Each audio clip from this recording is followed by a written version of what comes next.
চাঁদের দেশের রাজা গল্প নিয়ে এলো এবার রূপকথার ফেরিওয়ালা।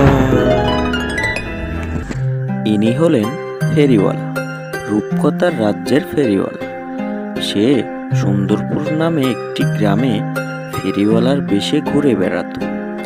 মানুষ সবাই তাকে ফেরিওয়ালার রাজা বলে ডাকত। আর হ্যাঁ, সবাই তার রূপকথার গল্প শুনতে খুবই পছন্দ করত।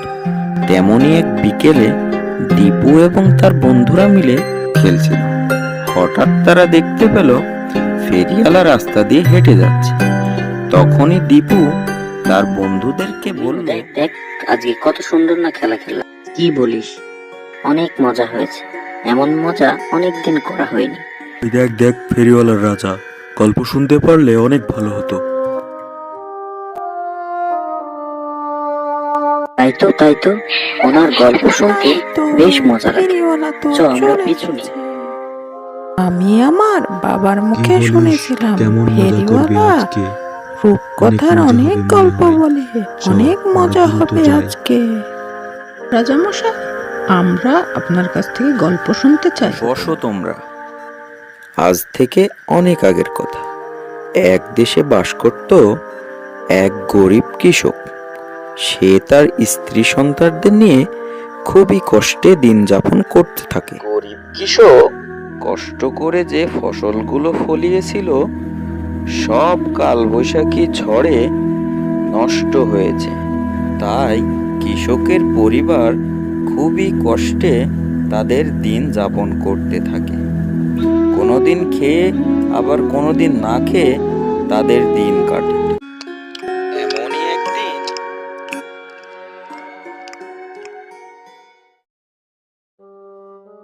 ঘরে যা চাল ছিল সব ফুরিয়ে গেল। কি বলো গিন্নি, এবার কি হবে? না খেতে পেয়ে মরবো তো। কাজ খুঁজছি, কাজের সন্ধান মেলাতেই পাচ্ছি না। কি যে করব কিছুই বুঝতেছি না। কি আর হবে গো, তুমি কাজ খোঁজো, ঘরে টাকা চাল কিছুই তো নাই। বাচ্চারা সারাদিন কত কিছু কেনার জন্য বায়না ধরে। আমি তো কাজ খোঁজার জন্য খুবই চেষ্টা করছি, কিন্তু কোথাও কাজ খুঁজে পাচ্ছি না। দেখি আজকে সারাদিন কাজ খুঁজবো। এই বলে কৃষক কাজের সন্ধানে বের হলো।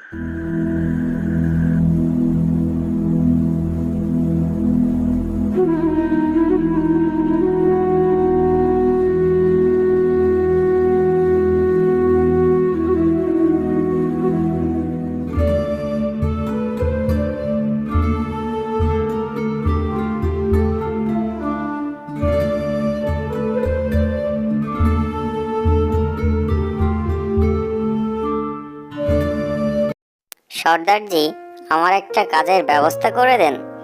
জীবন তো আর চলছে না। তোর আর কি কাজ দেব রে?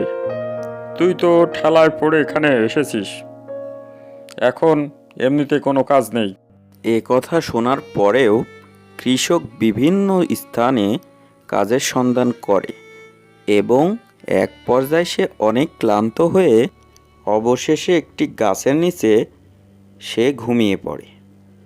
কিছুক্ষণ পর তার সাথে একটি আশ্চর্য ঘটনা ঘটে। একটি অভিশপ্ত জিন পাতার আকার ধারণ করে চাষির পাশে ঝরে এসে পড়ে। চাষি ও চাষি ভাই, আমি একটা বিপদে পড়েছি, তুমি কি আমাকে সাহায্য করবে?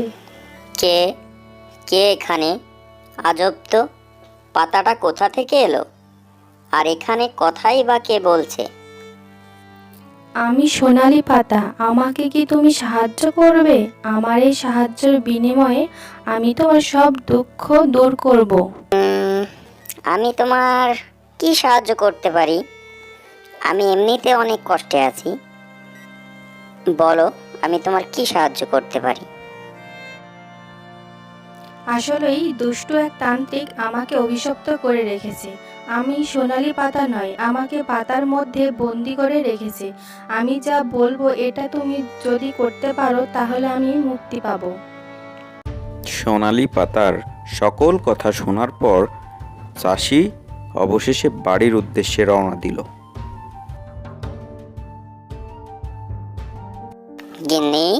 ও গিন্নি, কোথায় তুমি? সারাদিন পরে মনে হয় খালি হাতে বাড়ি ফিরলো। কই গো, আমি বাড়িতে এসেছি, তুমি কোথায়? কথা বলো না কেন?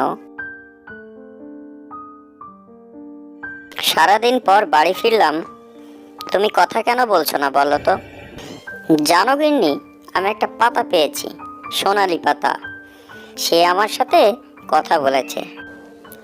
কি আজব সব কথা বলো, সারাদিন পর কি ঢং শুরু করলে? পাতায় কখনো কথা বলে? না গিন্নি, তুমি আমাকে বিশ্বাস করো।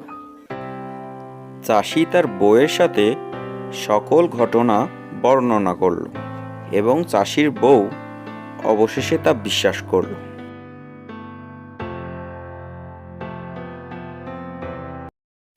পরদিন সকালে চাষি এবং চাষির বউ সেই সোনালি পাতার কথা মতো তারা জঙ্গলের উদ্দেশ্যে রওনা হলো।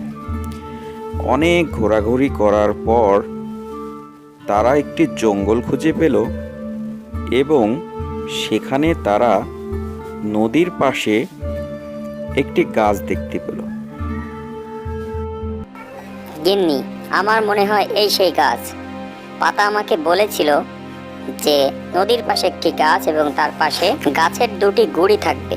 তাহলে তো সব মিলেই যাচ্ছে। এবার তুমি পাতার কথা মতন সব কাজগুলো শুরু করো। তারপর চাষি আর দেরি না করে সোনালি পাতার কথা মতো সোনালি পাতাটিকে গাছে 3 বার ঠেকালো এবং তৃতীয়বার যেটি হলো অলৌকিকভাবে 1 কলস স্বর্ণমুদ্রা চলে এসলো। ও খোদা, দেখেছো গিন্নি, কত সোনার কয়েল! আমরা আমাদের সব দুঃখ কষ্ট আমরা এবার নিবারণ করব। হ্যাঁ গো, এবার আমাদের সকল দুঃখ কষ্ট দূর হবে। পাতাও তার নিজ গাছের ছোঁয়া পেয়ে মুক্ত হলো। তারপর সোনালি পাতা তার আগের রূপে ফিরে গেল। কৃষক এবং কৃষকের বউ বুঝতেও পারল না যে সোনালি পাতা সৃষ্টিকর্তার দেওয়া একটি মাধ্যম ছিল। এরপর থেকে কৃষক এবং কৃষকের পরিবার অনেক সুখে দিন যাপন করতে থাকে। গল্পটি আজকে এই পর্যন্তই। ভিডিওটি ভালো লাগলে আমাদের চ্যানেলটিকে অবশ্যই সাবস্ক্রাইব করবেন, যাতে পরবর্তী ভিডিওগুলো আপনারা পেয়ে যাবেন। ধন্যবাদ সবাইকে।